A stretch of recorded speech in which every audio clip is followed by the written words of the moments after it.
Good morning, everyone, and welcome to the campus of Georgetown University on this very beautiful day to commemorate this very remarkable day in history. My name is Joel Hellman. I'm Dean of the School of Foreign Service here at Georgetown University, and we're the proud home of the BMW Center for German and European Relations. So it's wonderful to be here, and it's wonderful to sort of share this day with you.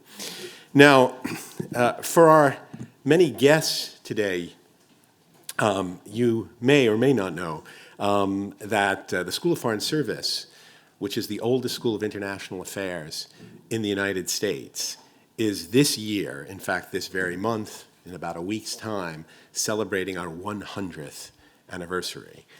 And as a school, as the oldest school of international affairs in the country, we were created at a remarkable time, or ferment in the world, at what you might call a critical moment in which all aspects of the global order in the aftermath of World War I were being redefined. In fact, the leaders of the world were gathering together in 1919 to rethink almost every aspect of global affairs.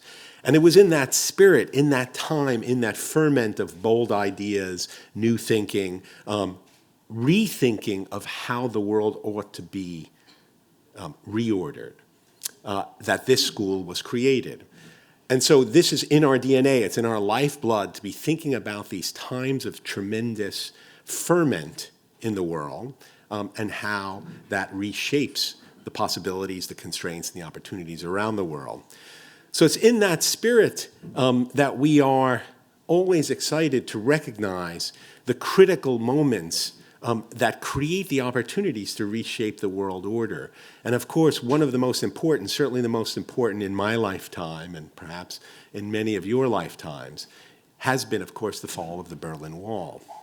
This was another critical moment where everything we knew about the world order prior to that was challenged, where tremendous opportunities and risks came to the forefront, and where all of the things that we spend most of our time here every day on this campus with our students thinking about, diplomacy, leadership, alliances, multilateralism, cultural understanding and empathy, these tools, these critical tools of preparing generations for engaging and being ready for when these critical moments occur, and how those tools can be used to reshape the global order for good.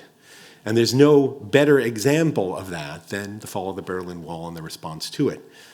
Obviously, there were deep historical forces that brought us to the moment of the creation of the wall. There were deep historical changes in all parts of the world that led to the environment in which the wall would eventually come down. But at the moment when the wall did come down, it was the critical importance of diplomacy, the critical importance of leadership, the critical importance of understanding the way other nations, other cultures are going to see and understand and interpret that event. I think that led to the successful diplomacy, that led to the successful engagement, that led to the successful use of the fall of the Berlin Wall to reshape the global order to the good of humanity. And I think this is why celebrating this event, analyzing this event, engaging in this event is so important to everything that we do. And so we're so thrilled to be able to host this event here today. Let me first and foremost thank our co-sponsors, the Friedrich-Ebert Foundation and the German Embassy. I want to especially thank the Deputy Chief of Mission, Rickliff Beuthen, for coming. This is, I know, one of the busiest times of the year for the German Embassy, and we're thrilled that you're spending some time with us. Let me also thank, we have some wonderful guests from Germany. I'm really pleased to recognize the Honorable Suzanne Ruthrich, the member of German Bundestag, is here with us today, and members of the Ambassador Corps who are here with us today. So we're thrilled to be having such an extraordinary group of people to participate in this discussion. But we could not be luckier to have with us today to kick us off our keynote speakers, whose role in the events and whose role in diplomacy, in modern diplomacy, has been so important. So let me just introduce our two keynote speakers and then get us sort of started. So first of all, we are extremely pleased to have Secretary Chuck Hagel here. Secretary Hagel serves as the 24th Secretary of Defense in the United States from 2013 to 2015, the only Vietnam veteran and enlisted combat veteran to serve as Secretary of Defense. You'll also know that he represented the great state of Nebraska in the U.S. Senate for 2 terms, from 97 to 2009, where he was a prominent member, a critical member of the Senate Foreign Relations Committee, Intelligence Committee, as well as others.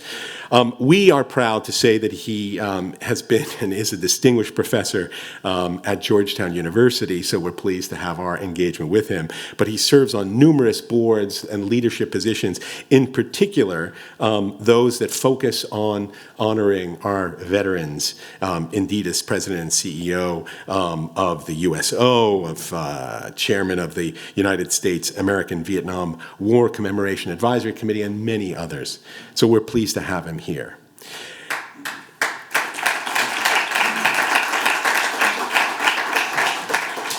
We're also honored to have President Aleksander Kwaśniewski, who participated in the famous roundtable negotiations in Poland that finally brought the peaceful transformation of Poland and Central and Eastern Europe from communism to democracy, one of the extraordinary events of the 20th century. A co-founding member and first chairman of the Social Democratic Party from the Republic of Poland, he won the Polish presidency for the first time in 1995.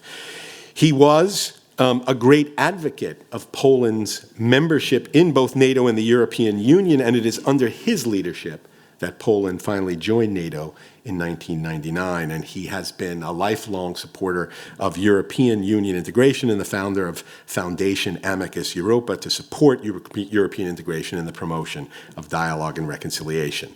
And their discussion will be moderated by Anya Broker, who has an extraordinary range of credits as a foreign affairs reporter across multiple areas of the world, and we're very pleased to have her here. But before we get to their keynote and the conversation, I would like first to just turn over the microphone to Knut Dethelsen, who is the Executive Director of the Washington office of the Friedrich-Ebert Foundation and our co-host. And of course, and most importantly, an alumni of our Masters of Science of Foreign Service program. So Knut, let me welcome you and look forward to a really interesting and exciting discussion and day. Thank you very much for being here.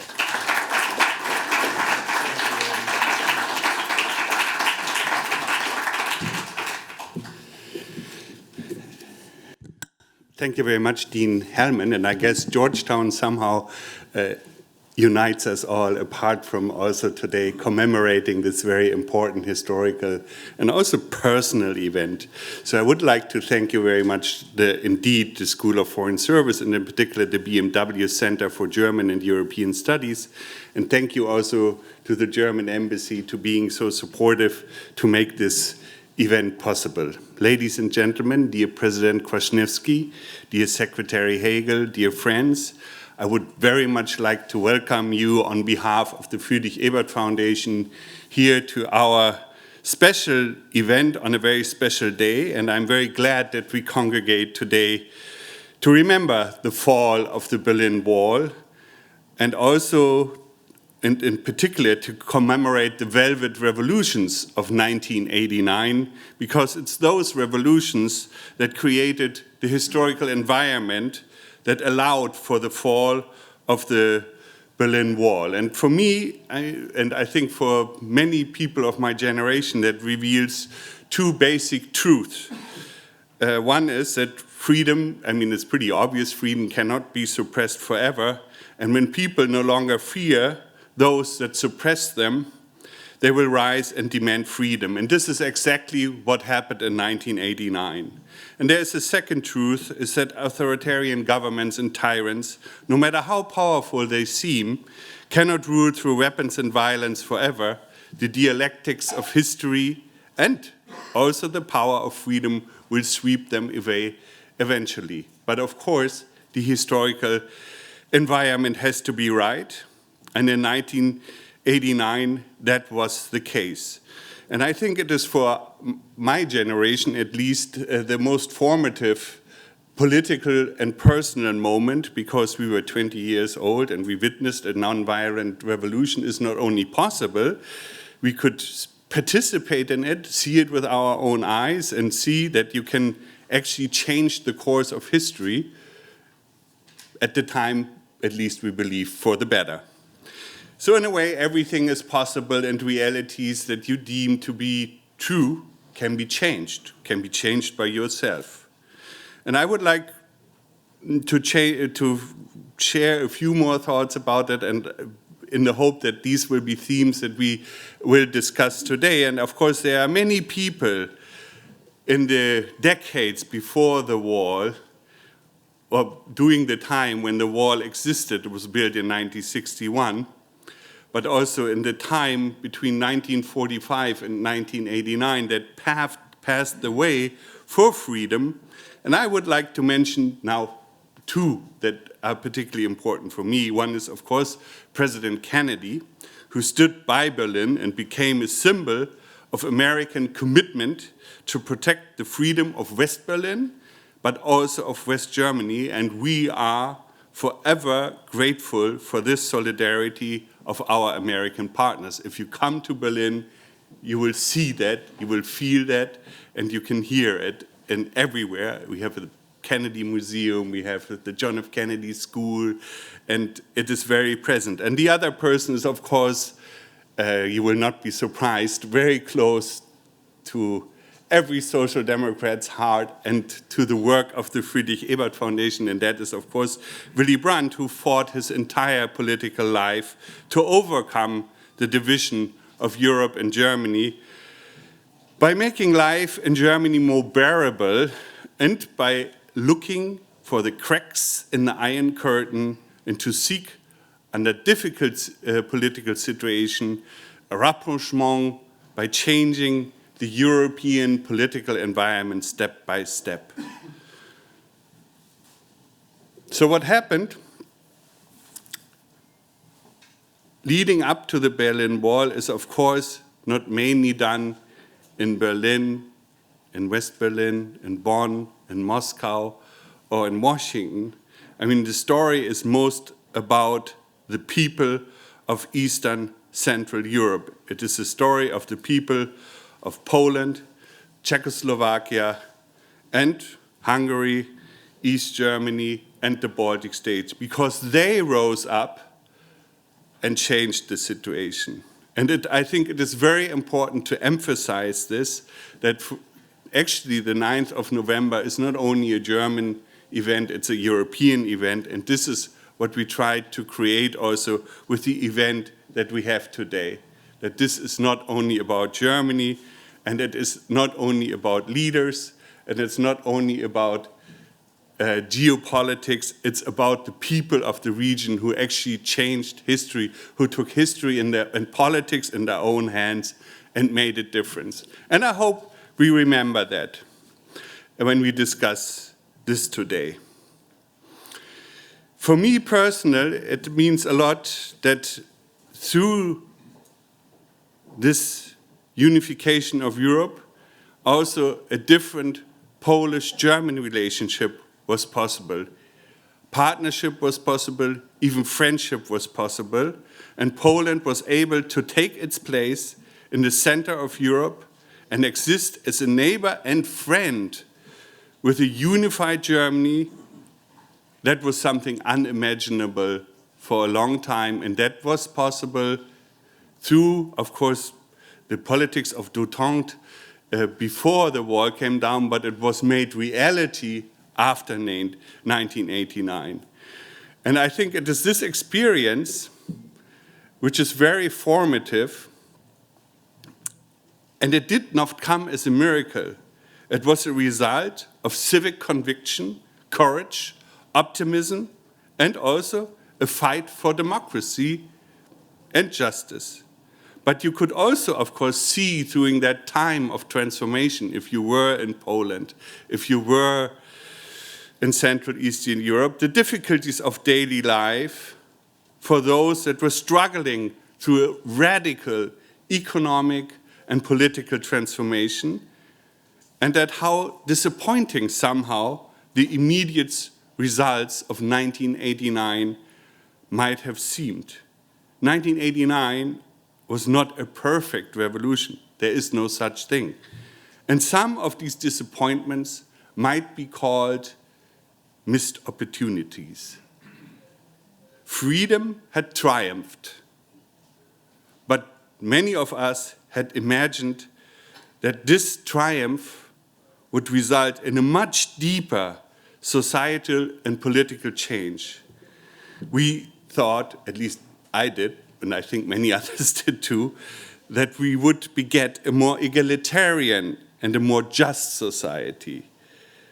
And, well, somehow these hopes did not materialize.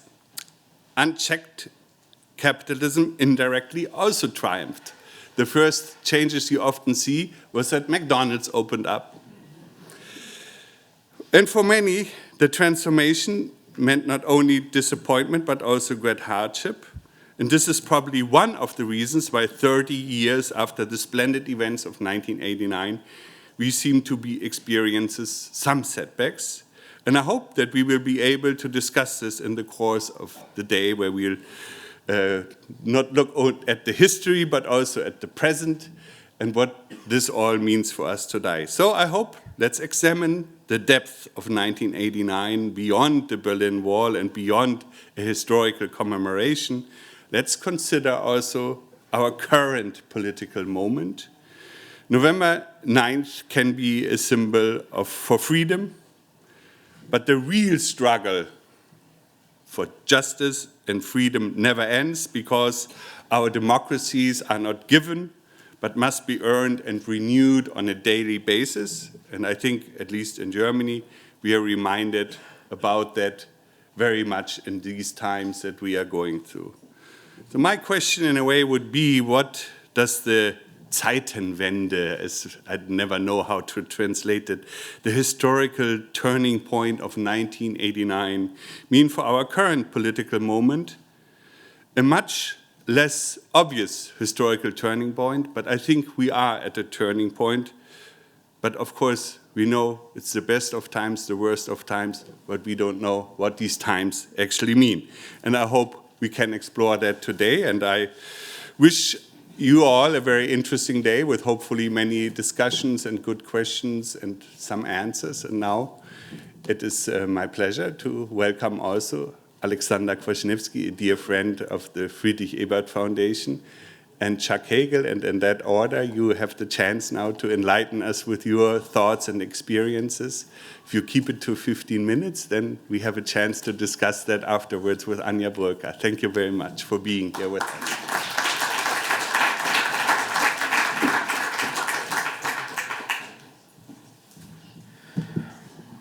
Dear Dean, dear Senator Hagel, the Secretary Hagel, dear friends, first of all, thank you very much for this invitation. I'm very glad to be here in Washington again, and especially in Georgetown University again.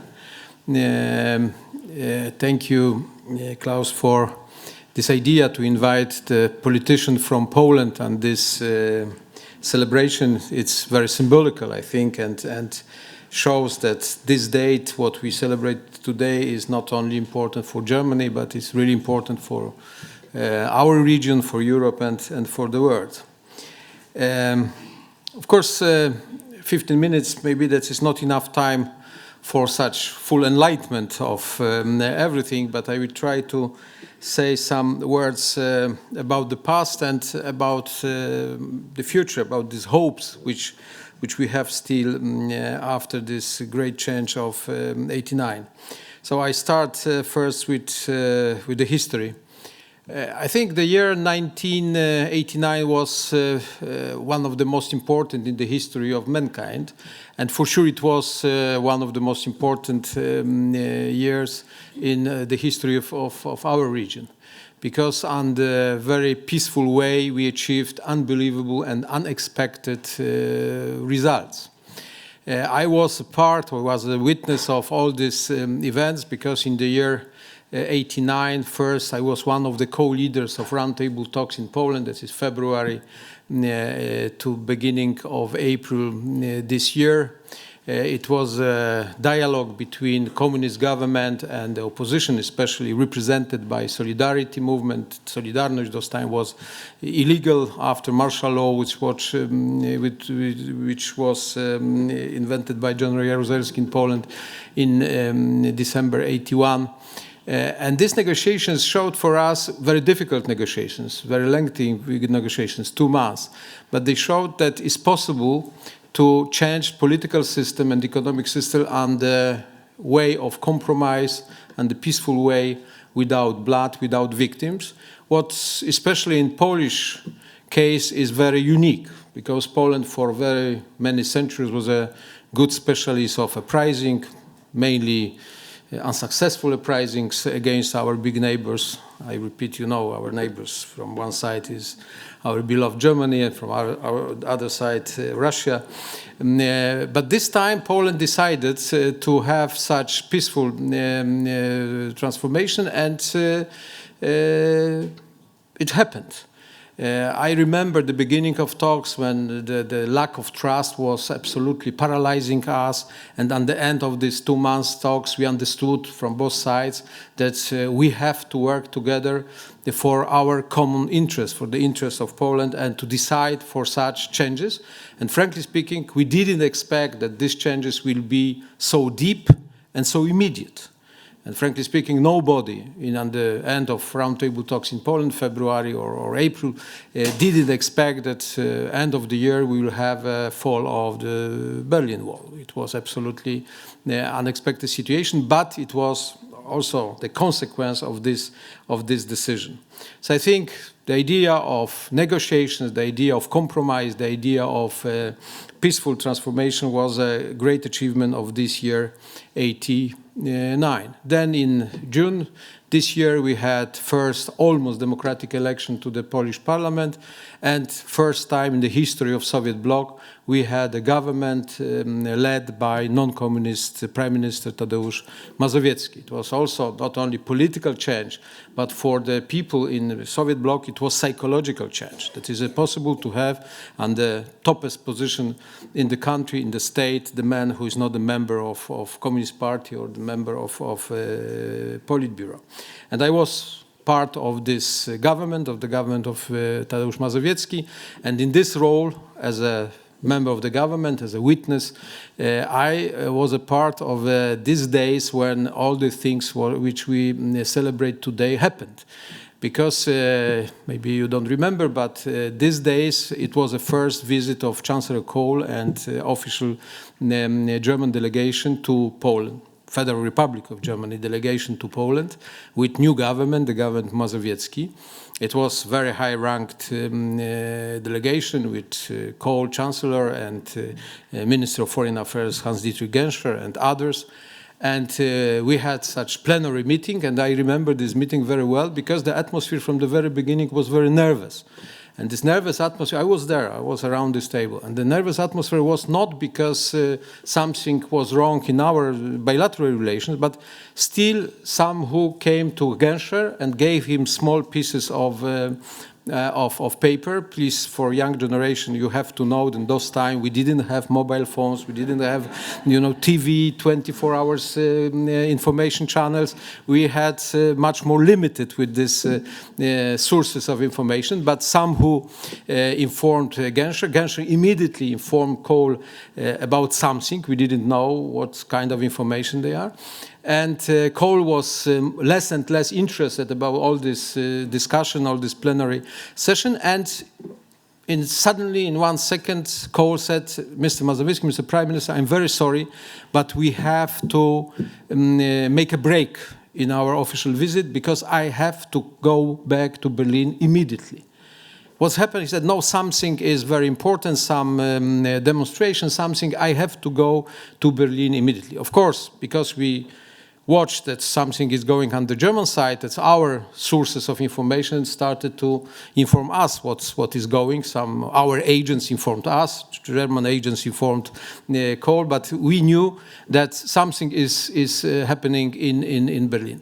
I'm telling this story, why? Because in my opinion, and I think that's, for me, that is absolutely very strong evidence, nobody was prepared for such events.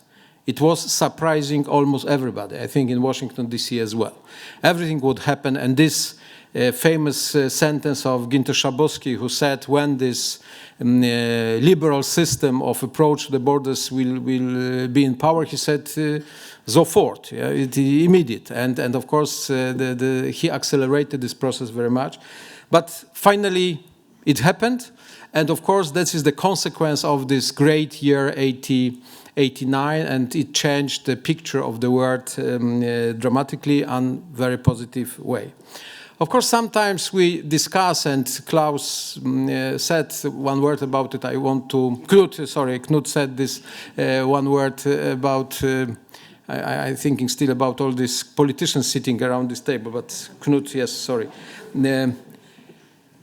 And who was the hero? From where came the main impulses to all this change of the year 89? And of course, correctly, we underline the role of Gorbachev and Perestroika. And of course, it's quite obvious that without Gorbachev, without his different approach to the changes inside Soviet Union and also in Soviet bloc as well, probably all these events like Round Table in Poland or the fall of Berlin Wall would be impossible. So the Gorbachev's role in the history is also is obviously very important. I think the people are right when underline the role of Reagan and everything what he did in this tough dialogue with Russia, with Soviet Union, especially on the military field.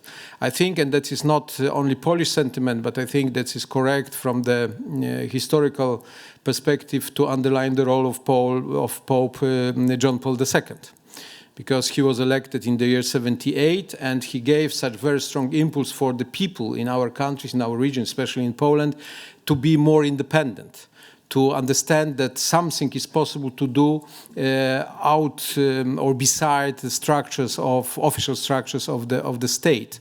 And I think such crucial momentum for Polish civic society was the first official pilgrimage of the Pope to Poland. It was the year 79, 1 year before this explosion of solidarity movement, because during all these events with million or even more than million people, the people understood, yes, we can do something without permission of the government, without participation of official structures, etc. So, and then of course, because John Paul II, I met him more than 20 times, he was not only a great religious personality, but he was also quite good politician.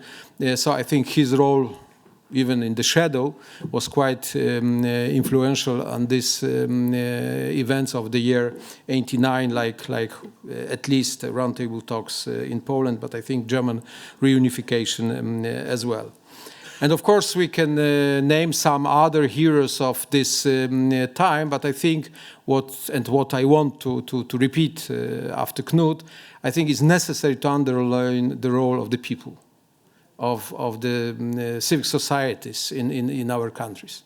Of course, those times they were not well organized. They were not participating in very big or even small NGOs or something like that. But this movement of the people was absolutely crucial factor of all these changes of this time. And we have to and of course the forms of these actions were different, because in Poland was a huge 10 million people movement of Solidarność. In Czechoslovakia it was a movement of 34 intellectuals who signed this famous letter to the leaders of the country. In GDR, it was a movement of also not the very big groups of the people connected with the churches. In Hungary, it was also some other groups. But again, and I think that is very important as a lesson of the year 89, this civic factor, this factor of the engagement and the courage of the people is very, very important, and was probably one of the decisive elements of this great year of 89. And then, of course, we should speak about the consequences of this year. And I tell you, in my opinion, and that is not only Polish perspective, I think this is a perspective of entire Central European region. This is success story. It's absolutely success story. This 30 years of everything what happened is a success story. If we see some mistakes, and even I will say some words about mistakes as well. Of course, this year for our region, that is not only 30 years of the changes, but that is 20 years of NATO membership. We achieved in the 99 first 3 countries, Poland, Czechia, and Hungary, full membership into NATO. And for us, it was a huge change because it was a real guarantee of the security. Before our membership, we had a discussion in Poland, and not only in Poland, the other countries of the region, what is alternative? Alternative is to be NATO member or to be neutral country. But neutrality was a great idea in the time of Iron Curtain, in the time of division of the world. It was very useful for Austria or for Finland in this period of time. But in the years of 90s, to be in neutral, it means much more to be in gray zone of security and not to be neutral. So our decision to be full member of NATO was absolutely one of the crucial for our future, and we are very grateful for our American friends, especially Clinton administration, Madeleine Albright. She understood the problem fully because she was born in Czechoslovakia, so she had this Fingerspitzengefühl, yeah? This special feeling. And I think the lesson of this, and for us, for Poland, this membership in NATO was extremely important and had historical sense because first time after almost 1,000 years, Poland and Germany were together, I underline, together in the same political and military alliance. After centuries of tensions, conflicts, wars, we were finally in the same alliance. And I think it was a really fundamental historical change of the situation of all this picture in the picture of the world. So we have such, and this year also we have 15th anniversary of our membership into European Union. 10 countries, among them many of Central European countries, were accepted finally as full members of European Union. And also that is a consequence of this year 89, and is a consequence of, and this is a very positive element of this success story. Why it is a success story? This is easy to say. I have not enough time to explain all details, but I say first, we have, even with some weaknesses, but we have democratic countries in our regions. We have better economies. We have market-oriented economies. We have a real development of economy. We have the protection of human rights. We have stronger and stronger institutions of the democracy.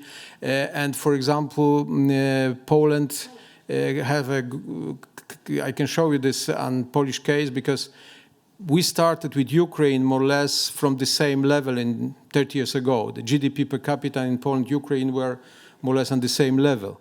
Today, Polish GDP is more than 4 times bigger as Ukrainian GDP per capita. And it means, what is this success story?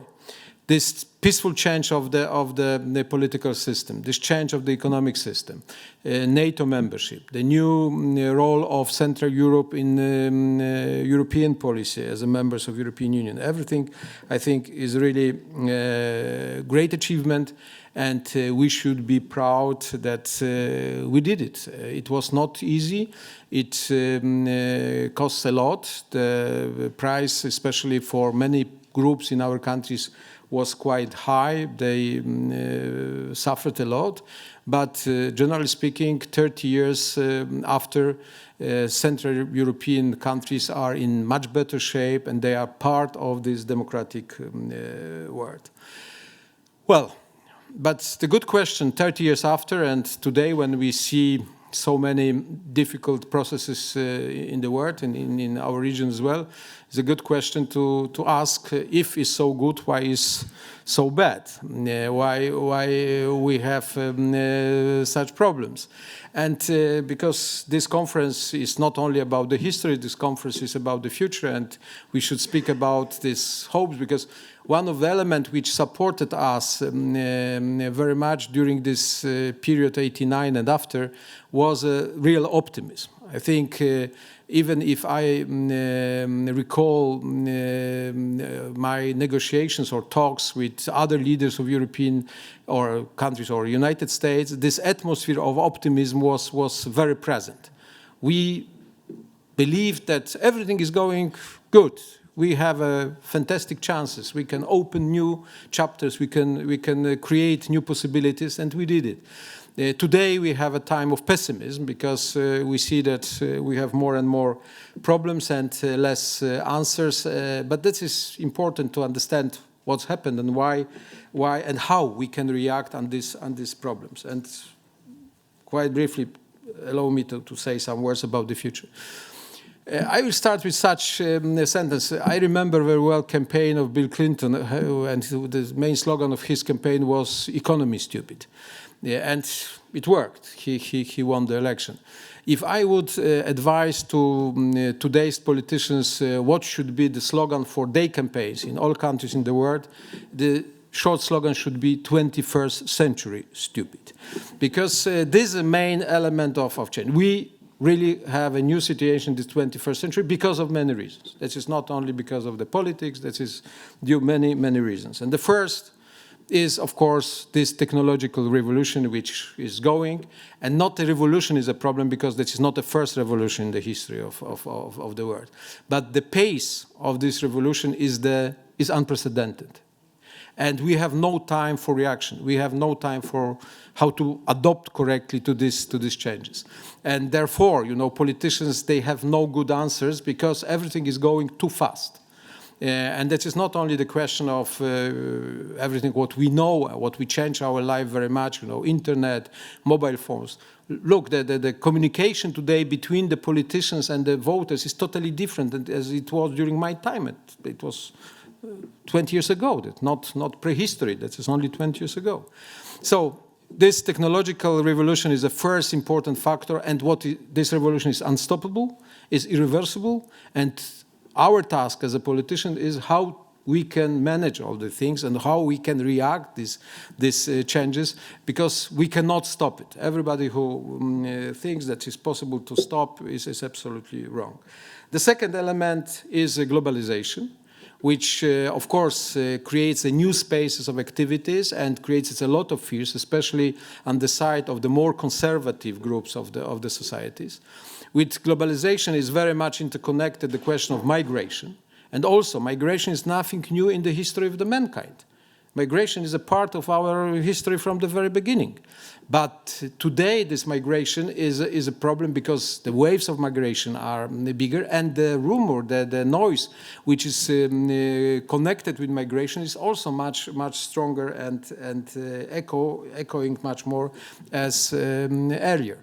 And of course, globalization and migration, that is a problem which is now analyzed carefully by many intellectuals and politicians, the question of identity. Because in many countries and many governments, they use this element of identity. America is a good example of that as well, but Poland too, that our task is to protect our identity. Because of globalization, because of migration, that's our identity, our national identity, our religious identity, our cultural identity is in troubles, is attacked, is in crisis, etc. But that's our next points, and also globalization is irreversible. We can slow down the processes, but we cannot stop it. And migration is irreversible. And this is very important to understand. Everybody who speaks that is against multicultural concept of the societies is wrong, especially in Europe. Because if in Europe we have from one side aging societies, what is good, but is a fact. We have less young people and more old people, and we need the people to work and to take care of all these older and older groups of people. We need migrants. And of course, because we have demographic boom in Africa, we have a demographic boom in Asia, we will have these migrants. The question is how to manage this process, how to organize the correct relationship between migrants and the people. Different story, but very, very, very important. But third element of this 21st century stupid picture is this migration is also a irreversible process. The point next, I think number 4 or 5, is economy, of course. And economy is in special situation in our countries, in the Western countries, because we are after very, very deep crisis of 2008, 9, etc. And the consequences of this crisis, in my opinion, were and are underestimated. Still, we have the problems, and because we have a lot of unemployed young people, very well educated but unemployed. We have raising inequalities, and we have something what is the most dangerous for capitalism, for market economy. We have a lack of trust to the fundamental institutions of market economy. Banking system, insurance system, investment funds, etc., etc. And as long as we will not manage this issue, and we will create such atmosphere of frustration, disappointment, lack of trust, what I said, and of course the good space, the best space of all kinds of populism. And next point is, of course, new architecture of geopolitics in the world. The time of Cold War is finished. The time of leading role of America is finished. Now we have time when we see raising position of many new political and economic centers in the world. China, of course, yes. China with ambitions to be number one. America, of course, yes, with the ambitious America first. Russia, of course, yes. India, yes. And European Union should be also with such ambitions, but sometimes has not enough ambitions to be first. But I'm not a fan of the politics that everybody wants to be first, because we have not enough place for all these number first countries in the world.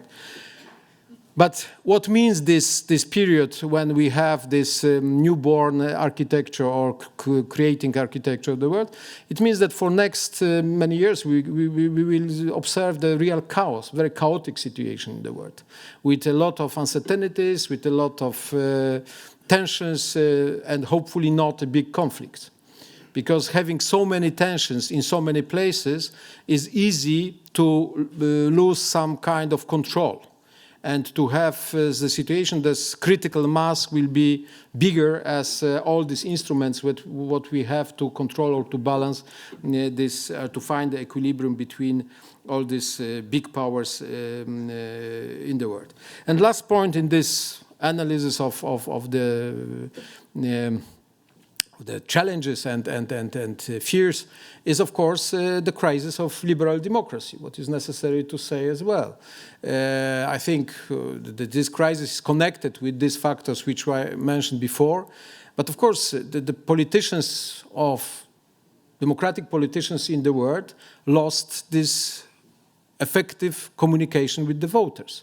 We have the problems. We have the problems with old structures. Political parties are weaker and weaker.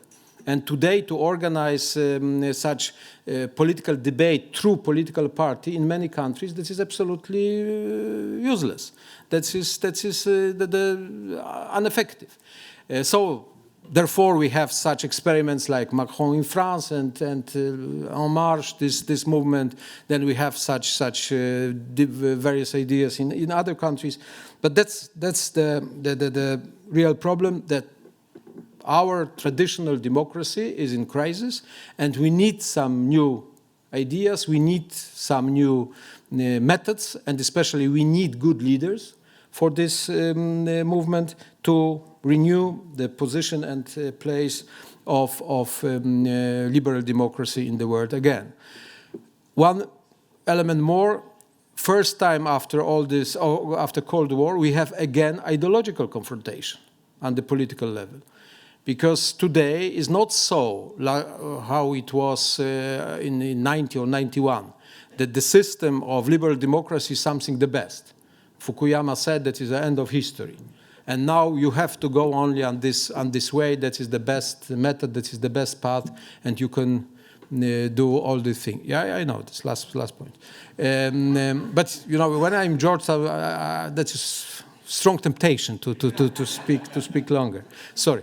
But I'm close to that. This ideological confrontation is between liberal democracies and illiberal or non-liberal democracies. Russia, China, Hungary to some extent, etc. Of course, if you would want to ask me about Poland, that is result of our today's situation in Poland is connected with this general processes, what I said, but also we have some two elements which are very Polish, who are very much connected with our situation. The first is, of course, and I think it was our mistake in this 30 years of this success story, we underestimated the so-called losers of the reforms, because we were very happy with all these beneficiaries of the reforms. And of course, the group of the beneficiaries was enough big and strong for a long time, and we won the elections each year. But finally, this frustration of these groups, of the so-called losers of the reforms, was enough high and gave a chance for Kaczyński to consolidate this electorate and to win the election. And very special Polish factor is, of course, very strong role of the Polish Catholic Church and especially conservative part of Polish Catholic Church. And Polish conservatism is very much supported by the group of the bishops, of the priests, and this combination, Polish conservatism, Polish Catholic conservatism, this economical disappointment and social transfer, which Kaczyński is doing last years widely, is working for his success. But I think still that is an episode. That is not end of the history. That is not a long story. That is an episode, like all these populist movements everywhere are the episodes only, dangerous episodes, the episodes which can cost us a lot, but episodes only. And finally, and that is my last point, what to do and what should be the next such very simple message to the young politicians or the politicians in the world. So we should protect our fundamental values. We should protect our fundamental values because, in my opinion, this, non-liberal politicians, they have nothing to offer against democracy, or instead democracy, instead freedom, instead human rights, instead rules of law, instead rights for minorities, emancipation of women, etc. No.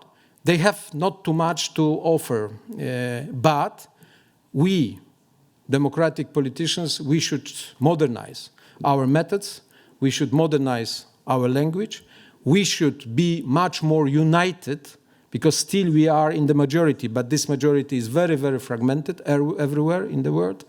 And if we'll be enough united, enough brave, enough strong with this new language, with this modernized method, we have a chance not only to survive, but to protect these basic, greatest values which created the year '89, and we can engage all these people, all these civic societies everywhere, because they want to see such world as about which we were dreaming before '89, and it happened in '89, and then we try to fulfill these great ideas of '89 in the next decade. So let's do it. Yes, we can.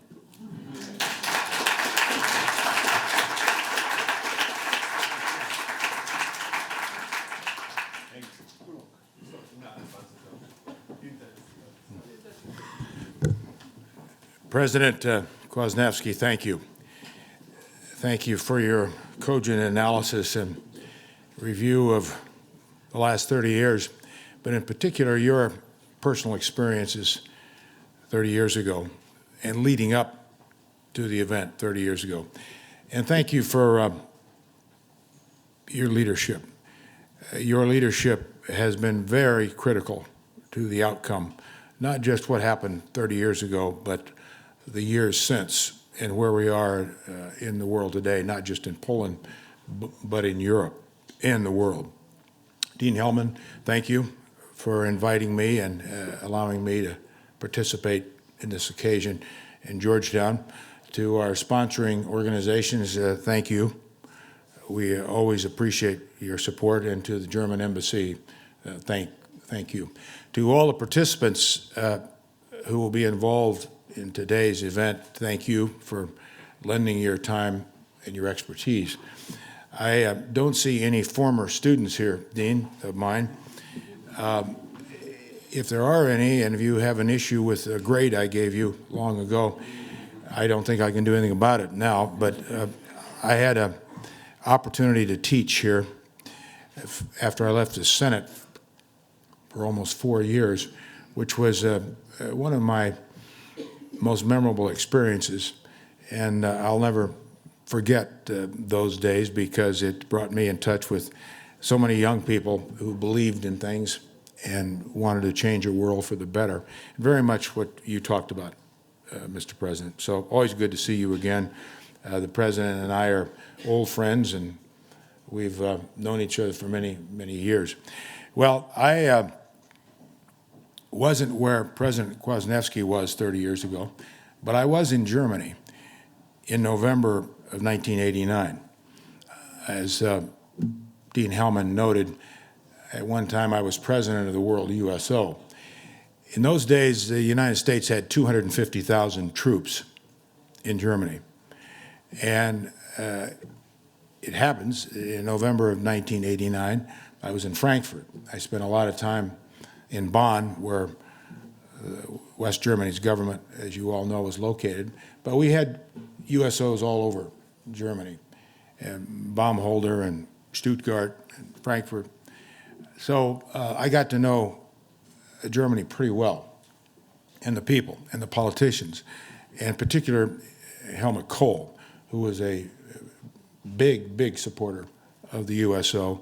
And he told a story once when we had a first time ever a fundraiser at the Hooks Center outside of Frankfurt, raised $2 million in one night in 1987, which then Ambassador Burt, our U.S. ambassador to Germany, was very instrumental in.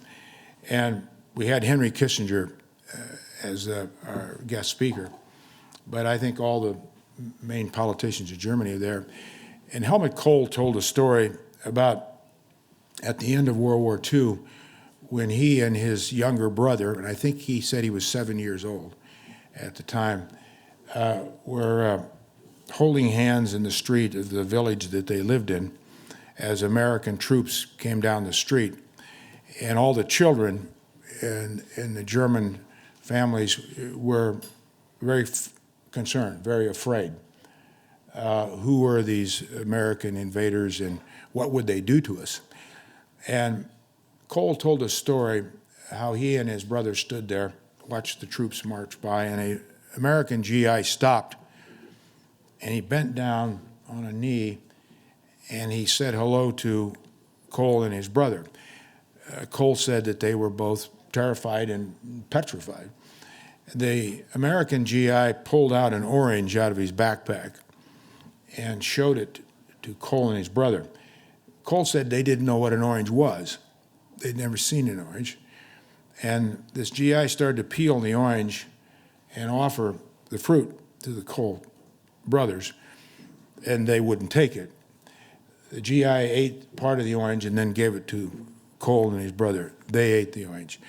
He said that has stuck with him all his life in defining what he saw as what was good with not just America, with all our mistakes, but with freedom and with what was coming. He didn't understand it couldn't comprehend it at 7 years old, but he did as he grew older. I've never forgotten that story either, because it says many things in many ways to all of us, but one thing it does remind us of: we're all human beings. No matter what nationality, what ethnicity, what religion, we're all human beings. And all human beings deserve dignity and respect and to be listened to. And that's very much what happened 30 years ago as the lead up to that, I think, the most defining event since World War II, clearly. Just as the President said, how it was handled afterward, some mistakes, but I know Jim Baker was here this week, and if there is, I think, the most credit to be given to any group of people, it was in our side of the Atlantic. It was George H.W. Bush and his team. How President Bush handled that event and the consequences and all the unknowns that no one had planned for. And Jim Baker was Secretary of State at the time, Brent Scowcroft, National Security Advisor, Colin Powell, Chairman of the Joint Chiefs of Staff. I think that's as good a foreign policy team as I've ever seen in my lifetime. But I noticed no one mentioned Bush, but Bush is the one guy who put it together, and he made it work with all our allies. All the other leaders on our side, surely Reagan, all of them deserve credit. But I've always thought Bush and his team really did an expert job, and they did that job because they fundamentally, I don't think Cole ever told them the story he told us, but they fundamentally knew that story that Cole told us, and that Cole always said defined, he thought, the world and people and America. I want to take just a couple of minutes before we have an opportunity to sit down and exchange some thoughts and really hear from you and see what you want to talk about. Building a bit on what President Kwaśniewski talked about in the end of his remarks, where do we go from here? What's happening now? I was in Europe for 2 weeks, got back last week, and I was in Germany, was in Hamburg, Berlin, Paris, London. I think London is the only city crazier than Washington right now. But he's got to be known for something. There is great volatility, instability, insecurity all over the world. And when I was in Europe, in those 3 countries, talking to former colleagues of mine, ministers of defense, foreign ministers, prime ministers, current politicians, the volatility and the uncertainty and the danger is palpable, because a lot of reasons, but what they're seeing in their countries, and we're seeing it here in the United States, and it's spread across all Western democracies, is a lack of trust and confidence in institutions. And not just leaders, but institutions. That is about as fundamentally dangerous as any one thing, because if we lose trust in the institutions that make our society work, and a breakdown in civility, which is the glue of societies, which keeps societies together, civility, we got bigger problems than we understand. And the uncertainty comes from that lack of confidence and that lack of trust. And when you see countries have to adapt because they feel that they have no choice, to other nations, other leaders, other forces that they don't necessarily agree with or don't necessarily want to associate themselves with, but they have no choice because every nation must respond in its own self-interest. The U.S. does, every country does. But that does not negate the fact that we're all global citizens, and we have a global citizenship of 7 billion people today. Demographers tell us we're going to have 2 billion more people on the face of the earth by 2050. And we're not doing a particularly good job with 7 billion. With 2 billion more jobs, environment becomes more and more an issue, clean water, clean air, pandemic health issues, huge, huge challenges. And there's only one way to address those challenges, and the president got into a little bit of this, but it's through alliances. It's through partnerships. It's through cooperation. I just reread Dean Acheson's book, President of Creation. Many of you have read it. It's about the years after World War II and how the World War II, post-World War II, liberal world order was formed. Those 10 years after World War II, critical years. And it wasn't easy. The Germans didn't trust the French didn't trust the Germans, the British didn't trust anybody. I mean, it was unbelievable. But yet, we forged a world order based on common interests, coalitions of common interests. The United Nations, NATO, collective security, IMF, World Bank, General Agreement on Tariffs and Trade, which is now WTO, dozens of international development banks and organizations, institutions. Not because each of those could solve all the problems, but each of those represented common interest of every nation. Isn't it better for all peoples to prosper, all peoples to educate themselves, all peoples to get along, all peoples to try to understand each other, exchange programs? And it's worked pretty well the last 70 years. It's worked pretty well. But another point the president made, institutions cannot last forever the way they were formed. They must constantly adjust, constantly adapt to the challenges of the day. So for an institution to stay relevant in anything, whether it's government, business, any walk of life, it must adapt and adjust to the challenges of today, tomorrow. Another point that the president made, which I think is a very important one, our leaders today, I think, and recognizing that our leaders today are confronted with more complications and more dynamics than any past generation of leaders has had to deal with. And that's a reality, whether it's technology, social media, whatever it is. But a point the president made is really critical here, and that is that he referenced that we don't have time to adjust as things change. And the world is changing at a rate that's unprecedented. We've never seen change in the world like we are seeing today at the rate we're seeing it today. And time to adjust, time to think through it, time to react responsibly, wisely, is just not there. That's not an excuse, because we're not going to unwind it.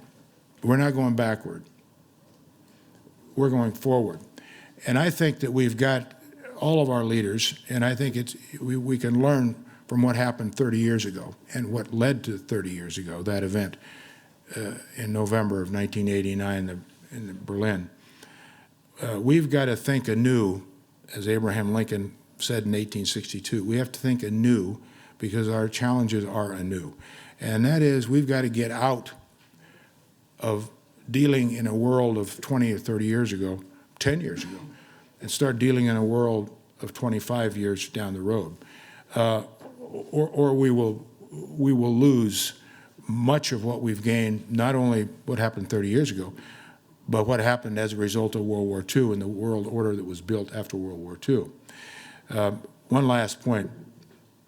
Populism, nationalism, doubt about institutions, why are they good? They haven't helped me. And I understand that's particularly acute with the German situation, where the East Germans, many have felt that all those institutions that they were brought into in the structure of government have not fulfilled the promise. And I get that. It isn't just Germany. It's all Western democracies, especially those that were captive nations behind the Iron Curtain. Poland's going through issues, Hungary, every Western democracy is in some state of volatility, some state of uncertainty. Just look across the globe. Brexit is a very good example. And that's because these institutions and leadership is being questioned right down to the very foundation of why is this important? What have they done for us? And it isn't any different, except the dynamics are different in Asia.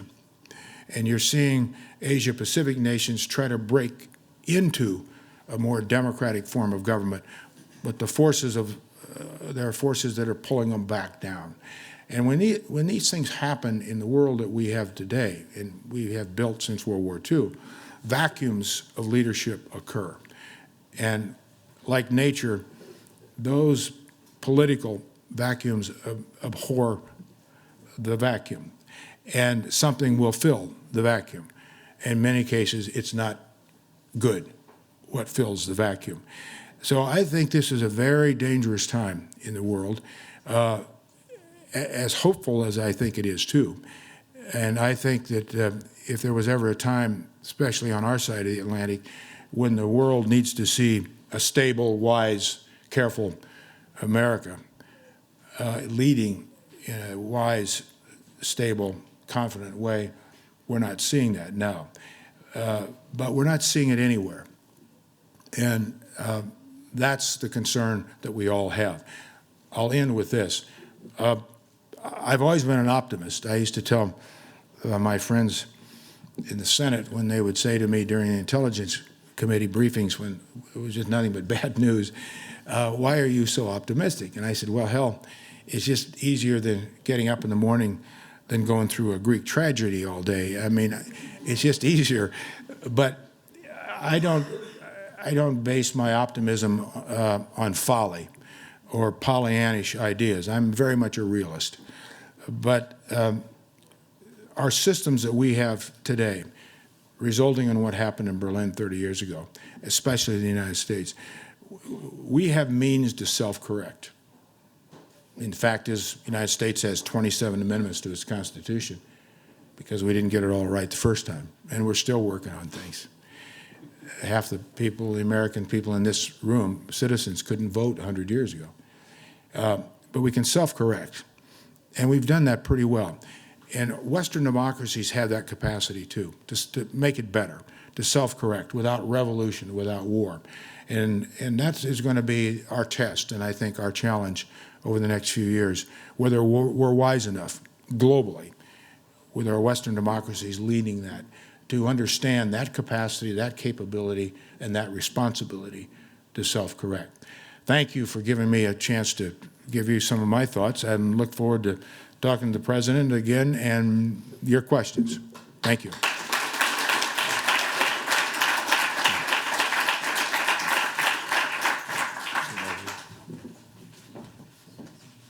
Where do you want to sit? In the middle? Yeah, that's good.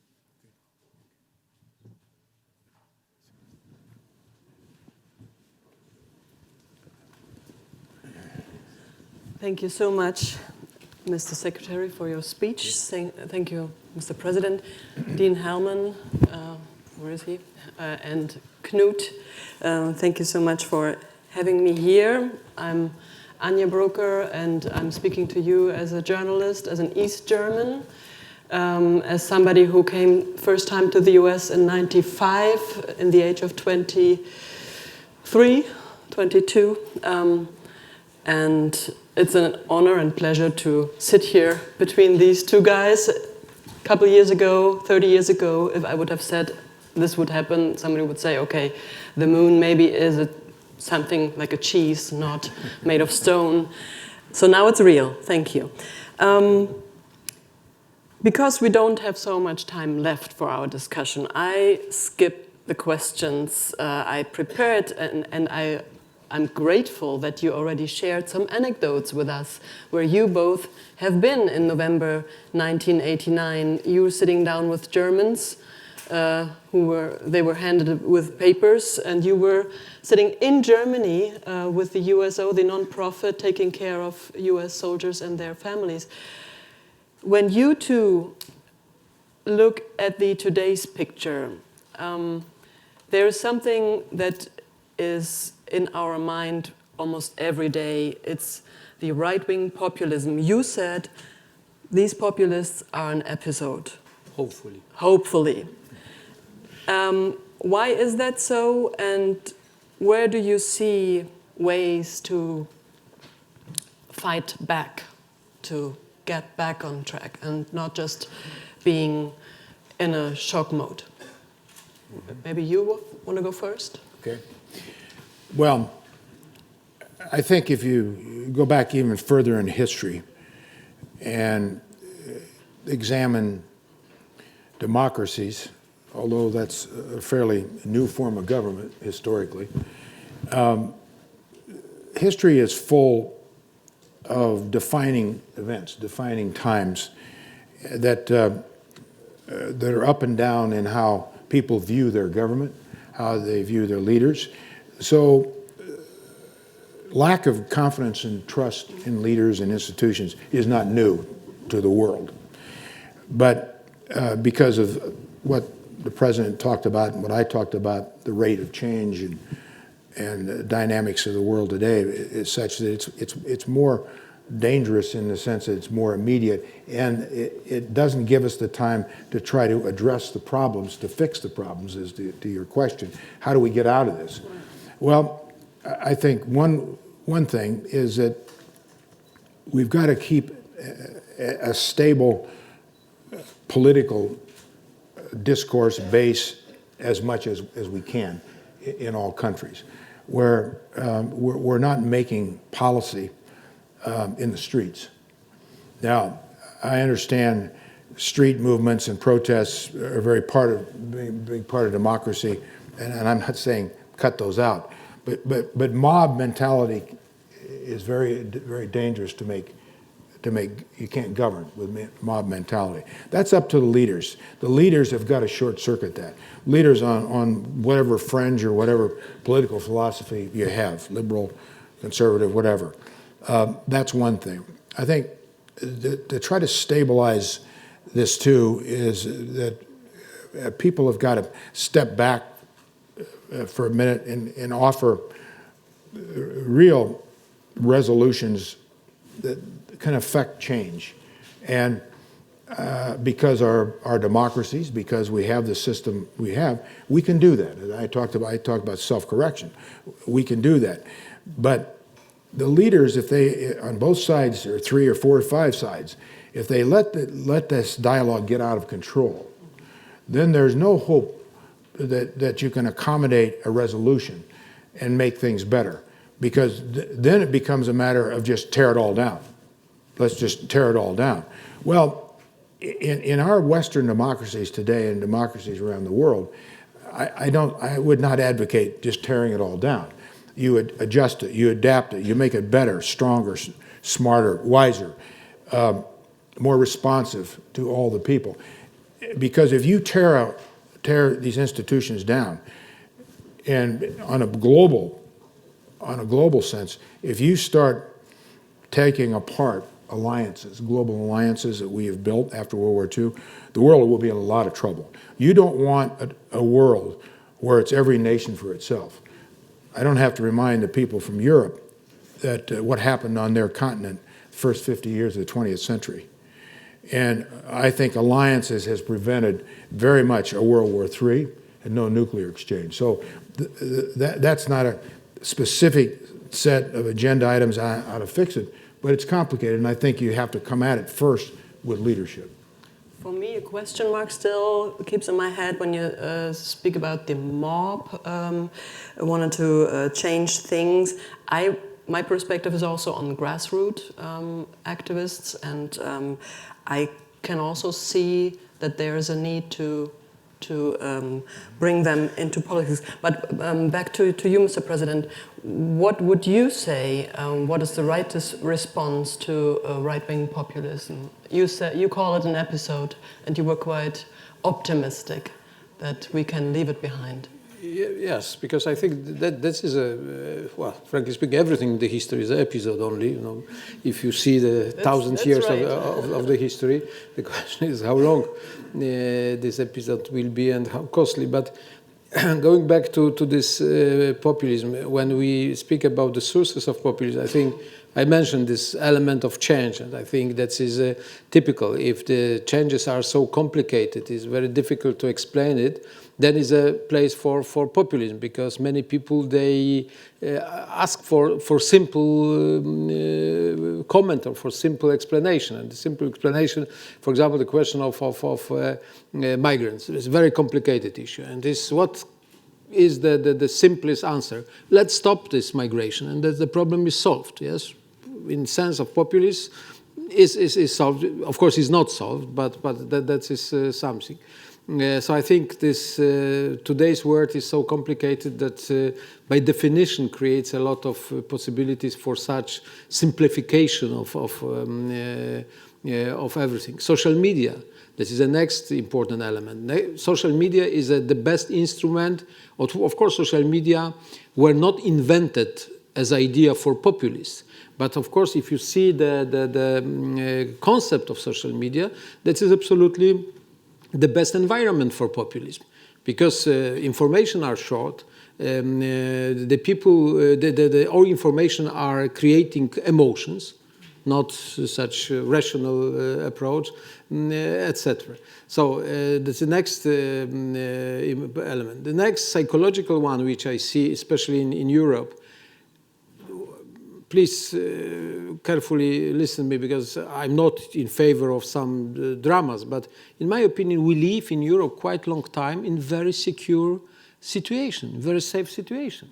No wars, no real conflicts, everything is so nice that is a place for some experiment, even for stupid experiments. What will happen?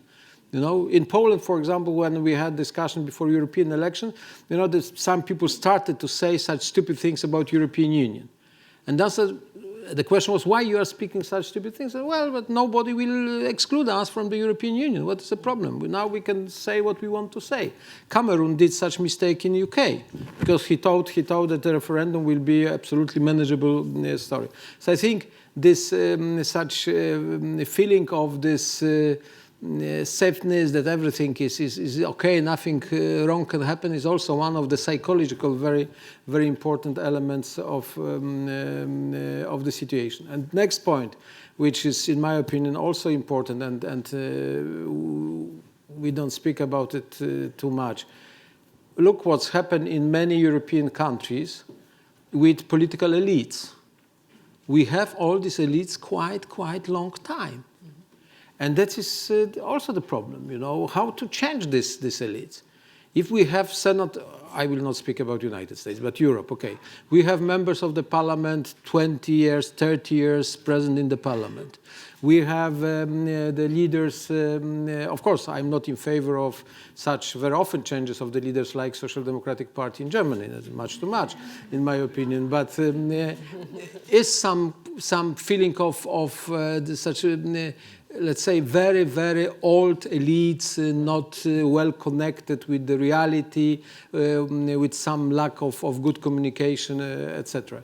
So it's a lot of such different elements. I think the next point, which is important, we cannot treat all countries in the same way, because I think the reasons of this populism are different. Not in partly are the same, but partly are different in many countries.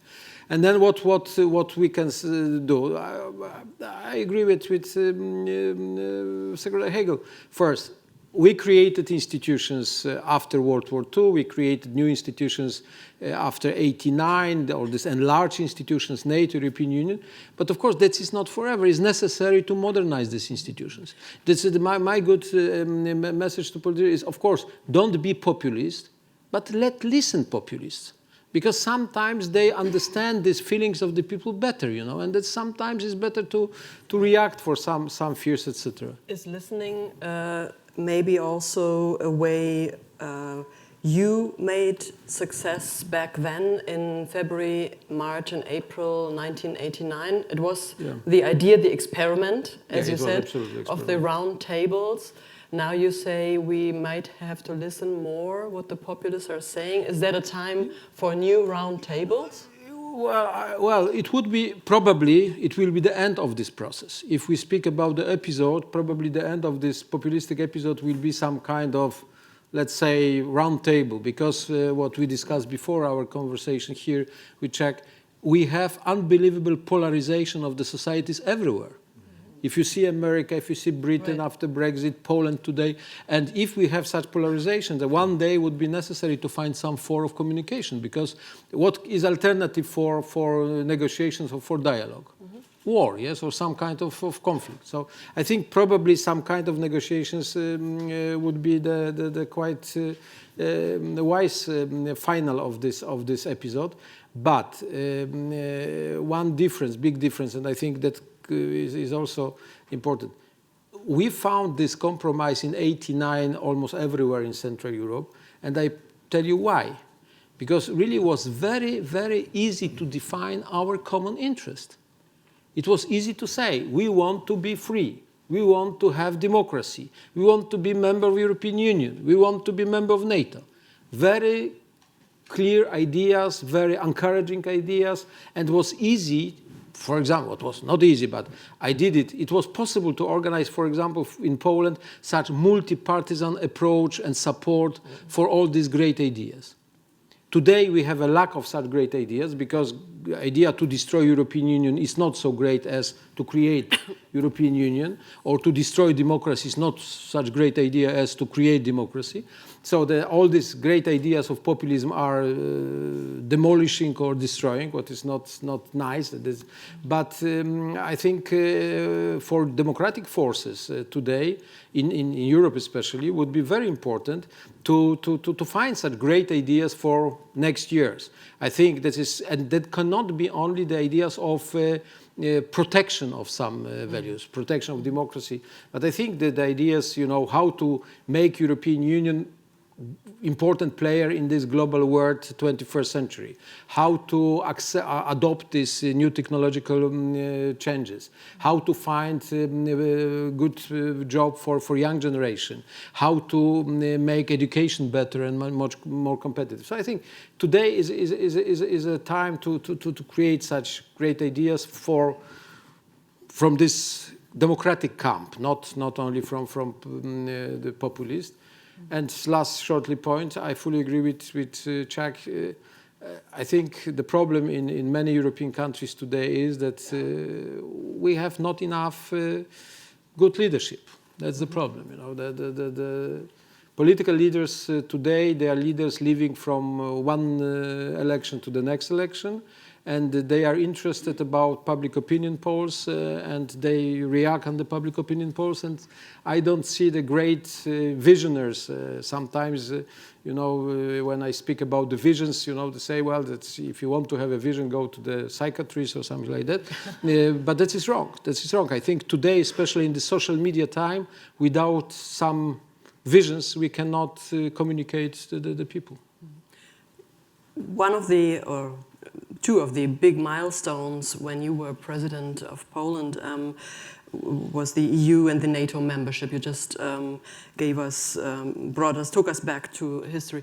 When you look at transatlantic relations right now, in the age of Brexit, in the age of, rising nationalism on both sides of the Atlantic, where do you see common ground for transatlantic relationships? Well, the common ground for transatlantic relationship has not disappeared over the last few years. It's as strong or probably stronger than it's ever been. And why do I say that? So. Yes, the reason I say that is because, let's start with the world economy. We have an interconnected world, global economy.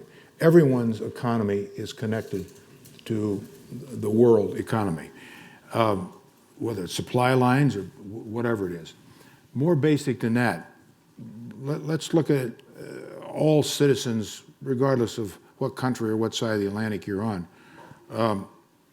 what is the most important of common interests: clean air, clean water, a clean environment, food production, all the things that all human beings need to exist. When you look at alliances and what we have done in the post-World War II order on the transatlantic side to address all of those kinds of things: economics, environment, security, intelligence, police sharing, terrorism. If we didn't have alliance relationships with all our intelligence agencies, France, Germany, Britain, the US, and so on, we wouldn't really have any handle on how to handle international terrorism. Police forces working together, our militaries working together through collective security in NATO. These are things I think a lot of people just take for granted or don't think about. And I think the world is as dangerous as it's ever been right now. Anytime since World War II, we've not ever seen the world as dangerous as it is now. Go to any region of the world, and that requires stronger alliances, closer relationships, working together, using all our institutions together. Even though we're all sovereign nations. We're Germans, we're Americans, we're British. That's okay, it should be that way. But we're also global citizens. And to give that up is particularly dangerous. But when you are drawing this picture more positive, you know, what is still our common ground, why would the French president call NATO brain dead? Well, he said that, I think, not complimenting the American president. I think that was and that's as gently as I can put it. But he said that in response to what President Trump has been talking about and openly challenging for 3 years. Why do we need NATO? America first. You all are freeloaders. You're all taking advantage of us. I mean, that's a particularly ignorant comment because America has realized as much benefit, and I say probably more, than any other nation through alliances. Let's just take NATO, for example, as you've asked the question. If we didn't have NATO, the United States, we couldn't project the power that we have across the world because countries wouldn't allow us to put our troops there, have ship facilities in ports and harbors, landing facilities, maintenance hangars, all of the supply chain that it takes to supply a global military presence. We wouldn't have that. And it wouldn't just be military, but it'd be every dimension that comes out of a NATO alliance. So when the President Macron says what he said, and I took note of that, I've not called him and asked him exactly what he had in mind, but I don't think he's too far from the truth because I don't think there's anything wrong with NATO. But what I think he's implying is that we're draining, and he's pointing the finger at us, the United States. We're draining the brain power and we're draining a lot out of NATO. And mainly what we're doing to NATO is we're putting all other NATO nations in a position where they now can't trust us after the decision a couple of weeks ago on the Kurds in Turkey. I mean, that's a clear example. But when you've got an American president who goes before the United Nations at the General Assembly, as he did in September again, and he gives a speech about America first, that's a sobering dynamic for our alliance members. And we in fact count on the United States? And there's a question about that. I think those Baltic countries, Lithuania, Estonia, Latvia, I think, and Trump has made comments about whether is it really in America's interest to go to war with Russia over one of those countries. Article 5 of NATO is pretty clear on what everybody's responsibilities are. Before we come to questions from the audience, my last comment to your optimism you have when you look at these developments in the world. Timothy Garton Ash looked at 1989 and what we learn from 30 years after that. He said, I'm cautiously optimistic because 30 years after the fall of the Berlin Wall and the Europe's Velvet Revolutions, we see a new generation standing up, fighting populists. The new generation. We see cities like Warsaw, Budapest.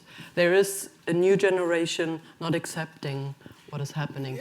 Maybe that is the reason why you also share this kind of optimism. Before I answer this question, I will want to add two words to Czech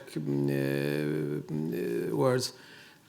First, when I listen to President Trump, who speaks America first, I wonder when, during last 70 years, America was second or third, because I cannot remember such situation, because why now so important is to be America first. America is first so long time, okay, and will be, but the first. The second point in NATO, I think that is a very sensitive issue because NATO is the strongest alliance in the world, and NATO protected peace and prosperity of transatlantic area for quite a long time.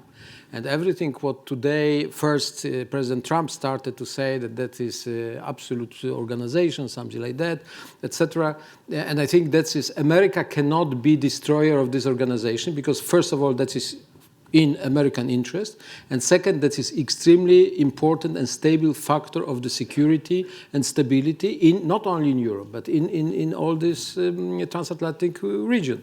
NATO was absolutely the main power against communism and against the Soviet plan against the West, etc. So today, such negative opinion about NATO, that is something absolutely, in my opinion, wrong. And I'm very much against. Of course, I was fighting for NATO enlargement, so you can say that I'm not very objective. Of course, I'm not. But in my opinion, still we have nothing better as NATO. And to speak such words about NATO is a political mistake, and even more. I remember after election of President Trump, Mike Pence came to Munich for this famous security conference, and everybody expected what Pence, especially after the words of the President Trump, will say, and he said very correctly about NATO role and American engagement, and he received huge applause after that. He said America will support NATO is so important, etc. Huge applause. And then the journalist asked me what is my opinion about this speech. I said two things. The first, I'm glad because the administration in Washington, D.C. changed, but speech writers are the same. So that is good because the speech was good. And second, this applause after Pence's statement that America will support NATO, for me, it was such idea that one day on St. Peter's Square, the Pope went to the people and said, people, I realized finally, I believed in the God. I believe, really, I believe. That is such sentence, that Americans should be the strongest believers of NATO, the strongest because your interests are so much connected with this organization. This organization deserved for such positive understanding from American side. Now optimism, and I think, yes, my optimism is close to Timothy Garton Ash optimism. I think the main optimism should be with people and especially young generation. If you see how strong is civil society in Poland, if you see how much they are active, they are on the streets against all this, some decisions of the government, against the independence of judiciary, etc. The same in Budapest. If you see the results of such election of mayor of Istanbul, the opposition candidate won. Budapest opposition candidate won. Warsaw, Budapest opposition candidate won. So I think still the strength of the civil society is something what can protect these fundamental values. And I think that is really very, very optimistic. But that is also not forever. because we have to work with these people. We should have better communication with them. We should have a closer contacts. Politicians should be closer with all these civil societies, organizations, NGOs, etc. Because especially in social media, this fight, this battle is continuing. We have such strange information. We have such, let's say, revision of the history even, which is proposed by some social media. That is also a battlefield for Democrats, for liberal forces, for westernized politicians, because even having such support from this young generation, especially I think this support will be stronger and stronger in sense of all these climate issues, what Chuck mentioned, because all these problems with environment, etc., will be number one for young generation for next years. But it means that we have to work. We cannot wait that one day young generation, which will be not so young longer, will fight for democracy. Shall we take some questions, Mr. President? Yes, of course. Mike is coming. And before we hear the first question, I just want to say that we will have the first panel after coffee break. The question is, when will be the coffee break? We'll see. Hi, I'm a congressional journalist covering immigration, and I think that's at the heart of the main question. I think is what's going on is a question of borders and the question of national sovereignty, and how do you balance the idea of national sovereignty, of borders on everything, really, behavior even, with this idea of freedom and globalization, and that anybody can go anywhere, where they want. People think, a lot of young people think they have the right of absolute free mobility. And I've had people tell me they no longer believe in the sovereign nation state, which of course is meeting this pushback of what everyone's calling nationalism, but people like their national identities and national traditions. Mm-hmm. So how do you balance this? The idea of sovereign nation states with the idea of globalism. And by the way, the UN, where I used to work, it is an organization of national states. And that is no longer enough. People want global organizations that do not recognize border states. Mm-hmm. So that to me is the huge element in the last election and now. Thank you. Yeah. Yeah. So we collect questions, is that the idea? Okay. So 2 more questions we are able to collect. So you were the first one over there. Hello, my name is Maciej. I had the Polish Trade Office in D.C., and I also had the distinct pleasure of writing a book about President Kwaśniewski and his mission to Ukraine. My question pertains to burden sharing in NATO, so also a question for Secretary Hagel. President Trump's base, whenever he talks about burden sharing and that European countries are getting a free ride, that obviously resonates very well with his base. So how do we communicate to those individuals and all of us that I think believe that Article 5 should not be questioned and the alliance should be stronger now in these dangerous times that you speak of? How do we communicate to that base that the U.S. needs to stay engaged, that the U.S. needs to obviously lead, and then also have our European partners be on board in terms of burden sharing? Thank you. Mm-hmm. Thank you. And one more question. Maybe you over here? Yeah, the lady. Mm-hmm. Thanks for your panel. My name is Li Yang. I think today we are celebrating the Berlin Wall tearing down. So for that, in my mind, will be most likely that people will be seeking for more human rights and democracy. So in this sense, I think America first should be the leaders to do that. But I just wonder if America really do that first in just human rights and democracy. And I think if you can see election, it's not really election for the people. It just really become for a few. And the leadership is also for those people who are willing to take advantage of other people. As we can see now, the mass incarceration in America is in the world is #1, but we never talk about human rights violation in the United States. I think we have to reconsider America first should really be the leaders to talk about human rights, to talk about a democracy, the true democracy, rather than phony one, always the policy or bad legislation to benefit a few. Thank you. Thank you. So the first question, balance of national identity, would you like to answer, Mr. President? Well, I will try. And borders? Yeah.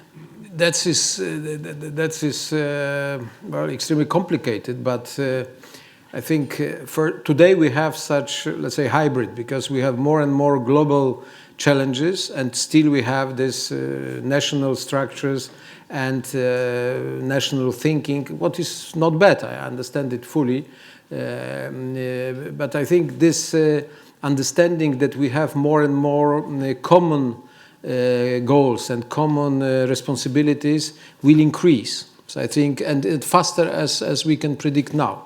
I think next 10, 20 years, even today's nationalists will understand more and more that such multilateral cooperation is needed. They should understand that without a common approach we cannot solve the problems, etc. But of course, still this national sovereignty will be part of national identity, which is an important element. And I think that is something what we should understand.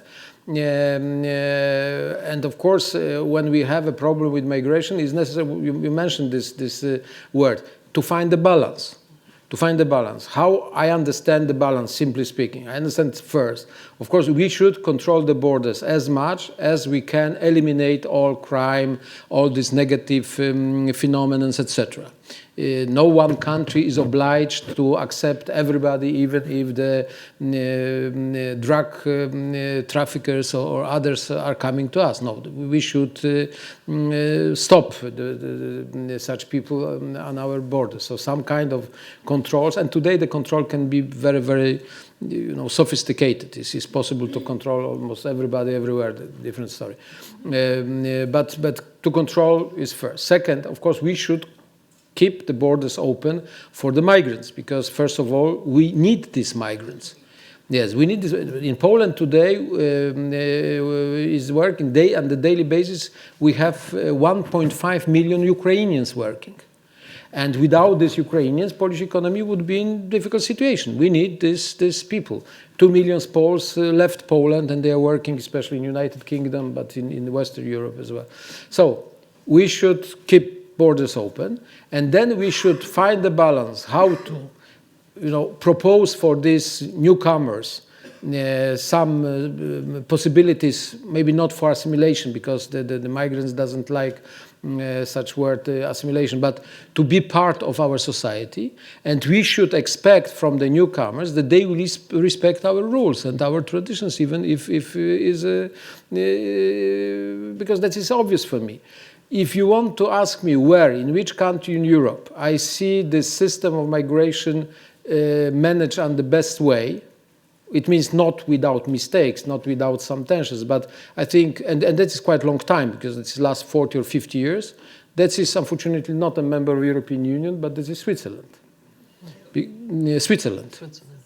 Yeah, because in Switzerland, they found, in my opinion, quite good balance between how to much control these waves of migrants, how to use these migrants which are coming there, and how to find a place for migrants which is part of their society with the respect for the rules and language and everything of this country. Should there be a numbers limit? You can't. No, I tell you, numbers limit can be in very dramatic situation, how it was 2 years ago. When we have such huge amount of migrants in Europe and it's necessary to do something, I understand that this idea of quotas or quotas, of the numbers is acceptable. But in longer term, of course, not. Of course not.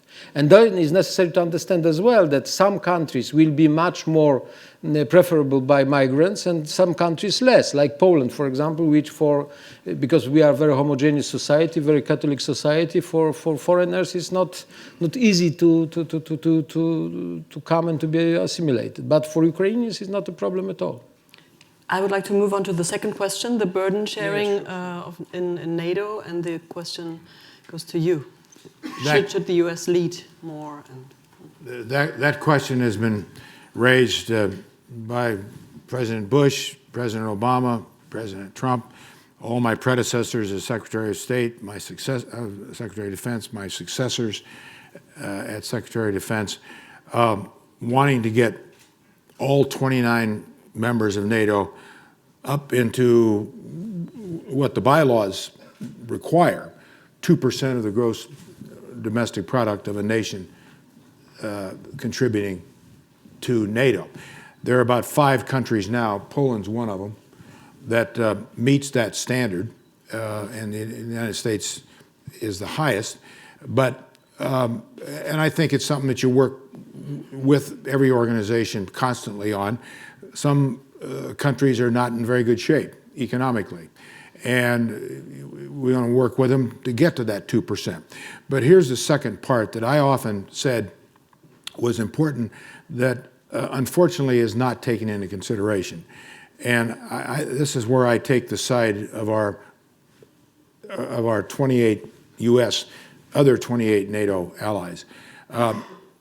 In that 2% requirement, we don't allocate anything for the services that country provides to our troops or to any other troops. Also, the value added of countries living on the border with Russia. I think that's worth something. I mean, here we are in the United States, you know, 2 vast oceans and so on, away, or Canada.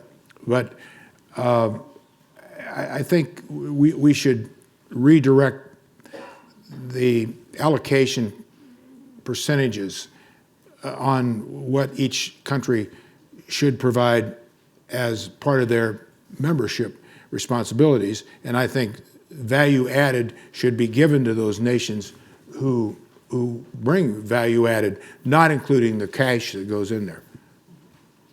And the last question was about human rights in times of America First. Human rights, what? In times of America First. You remember? Yes. The last question. Well, first of all, the United States of America was born with the dream, the foundation of human rights, of freedom, of individual liberties. Now, we didn't get it all right in 1776. I wasn't there, but I've read about it. Unless you were a white male landowner, you did not have all the rights that were guaranteed in the Constitution of the United States. But we've changed that. We've done a lot. I mentioned 27 amendments to our Constitution. So human rights and the value of human beings and respect for human beings has always been a fundamental dynamic of the United States of America. We haven't always done very well with it, and not only in honoring it, but assuring that everybody's rights were protected and that everybody had those rights. And we still got issues today. But if you don't have values and standards, and if your country, just like an individual, if you don't believe in something, you're pretty hollow. Nations, democracies have to stand for something. They have to believe in fundamental and protect fundamental values and rights. And I think that's probably been the United States' most significant contribution to the world. As imperfect as we are, as many mistakes as we make, it would be a terrible blow, I think, to the world, to countries who aspire to be free, and individuals and millions of people all over the world, if the United States would devalue human rights and personal rights and liberties. Because we're the biggest country in the world, and we can help with that. But if we took that out of who we are, and America First, I think, is the beginning of that. And I think America First is crazy. I mean, it's not a foreign policy. It's not any policy. I don't know what it is. It's a tweet, I guess. That's not the way to express who we are and what we are. Thank you so much Thank you. for this closing remark and also for all your answers to the audience. As I said, the panel 1 discussion will follow after the coffee break. Then I hand over the moderation job to Dr. Jeffrey Anderson, professor here in Georgetown School of Foreign Service. And I would like to thank you. And I learned you could call Elizabeth Warren with the new slogan, right? It's the 21st century stupid. Yeah, Maybe you should call her right away. Thank you so much for being here with us.